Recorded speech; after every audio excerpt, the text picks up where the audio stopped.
The Honourable Leader of the Opposition. When I was housing minister, we built almost 200,000 houses and apartments, with the average rent being $973 for a one-bedroom apartment. But this Prime Minister is not worth the cost of housing, which has doubled 9 years after he and the NDP took power. What is he doing about it? He's giving $500 million to the Mayor of Toronto, who has just jacked up home building taxes by 20%. Why does he reward local government gatekeepers that block the homes that Canadians need? The Right Honourable Prime Minister. Mr. Speaker, we are leading on the efforts to solve this housing crisis with a plan that is ambitious and concrete. Meanwhile, after having his housing bill panned by experts as being, quote, exceptionally weak response to the housing crisis riddled with loopholes, the Conservative leader chose to repeatedly delay debate in this House since October on his bill.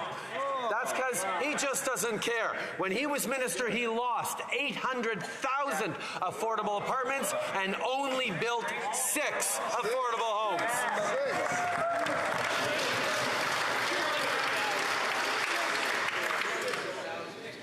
The Honourable Leader of the Opposition. Actually, the number is closer to 200,000, but the Prime Minister's never been very good with numbers, right? So the Prime Minister cites the government-funded bureaucrats and liberal academics to bolster his approach, which has doubled housing costs in just 9 years, partly because he gives money to municipalities and politicians like Winnipeg, where they just blocked 2,000 homes right next to a government-funded transit station built for those homes. Why won't he accept my common sense plan to give bonuses to those municipalities that permit more building and penalties to those that stand in the way? The Right Honourable Prime Minister. Mr. Speaker, we criticize rightly the Leader of the Opposition, who, when he was housing minister, only built 6 affordable homes for Canadians across the country. But it is understandable, Mr. Speaker, because he was part of a government that took the federal government out of the building of affordable housing. They chose that the federal government had nothing to do with housing across the country. That's why for 10 years of non-involvement of the federal government, that leaves echoes. We've stepped up and invested in communities, invested in partnerships. We're getting the homes built. We're delivering for Canadians. The Honourable Leader of the Opposition. Sure. Housing costs have doubled since he became Prime Minister. They were half when I was housing minister. Housing costs have gone up 40% faster than wages, a bigger gap than in any other G7 country. Why? Because he's building bureaucracy and not homes. Why won't he accept my common sense plan to require municipalities permit 15% more building, sell off 6,000 federal buildings to build homes, and cut taxes so builders can build? The Right Honourable Prime Minister.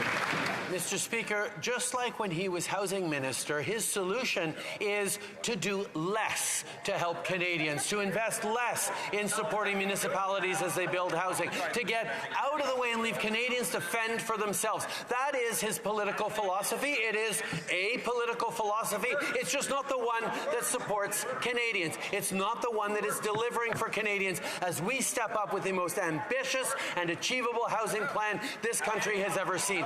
We will continue to be there to invest in housing accelerators. We will be there to continue to take the GST off of purpose-built apartments. We will be there for Canadians. L'Honourable Chef de The Honourable Leader of the Opposition. Not a chance. That's what the president of the Residential Construction Council said when asked if this Prime Minister would keep his promise to build 3.9 million homes by 2031. So let's hear it from the Prime Minister. To reach that target, he'd have to build 550,000 homes per year. So yes or no, will the Prime Minister hit the target of 550,000 homes this year? Yes or no?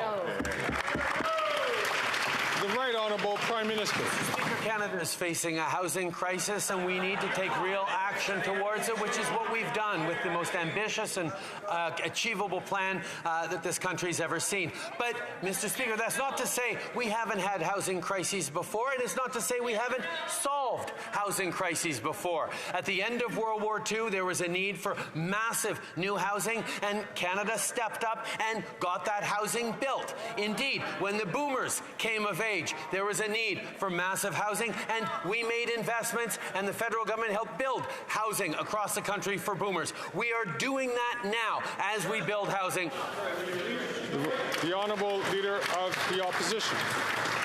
That was a wonderful history lesson, except it didn't answer the question. He promised he'd lower housing costs in 2015. He doubled them.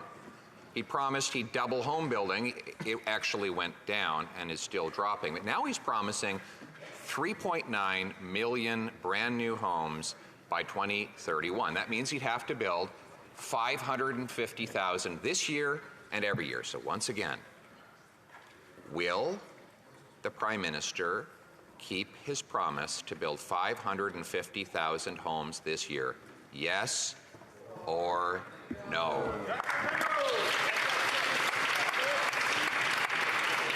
The Right Honourable Prime Minister. Mr. Speaker, the Leader Opposite speaks of 2015. Well, we took office with a commitment to get this government back, the federal government back in the business of building housing. We launched a national housing strategy in 2017 that put 2.5 million Canadians into new or refurbished homes, and we've continued to invest ever since. We're building homes on public lands. We're converting underused federal offices into homes. We're taxing vacant lands to incentivize construction. We're building apartments, bringing rents down with top-ups to the apartment construction loan program. We're scaling up modular housing. We're launching Canada Builds to lead a Team Canada effort to build more homes and more, Mr. Speaker. L'honorable chef de l'opposition.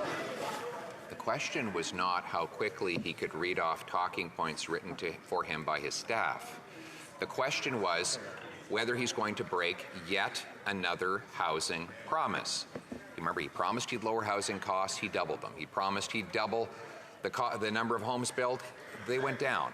Now he's promising 3.9 million new homes by 2031. That means 550,000 new homes this and every year.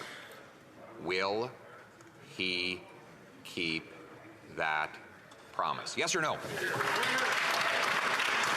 The Right Honourable Prime Minister. Speaker, the Leader of the Opposition's criticism is there's too many measures in our housing plan. Housing should be solved by a simple one-size-fits-all solution, according to the Leader of the Opposition. That's perhaps how he managed to build only 6 affordable homes when he was Minister of Housing. Because, yes, we have a broad range of initiatives that are delivering on housing, like topping up the Housing Accelerator Fund with $400 million, a new $6 billion Canada Housing Infrastructure Fund to help communities build. We're leveraging transit funding to build more homes. We're launching a housing design catalog. We're incentivizing more skilled trade workers.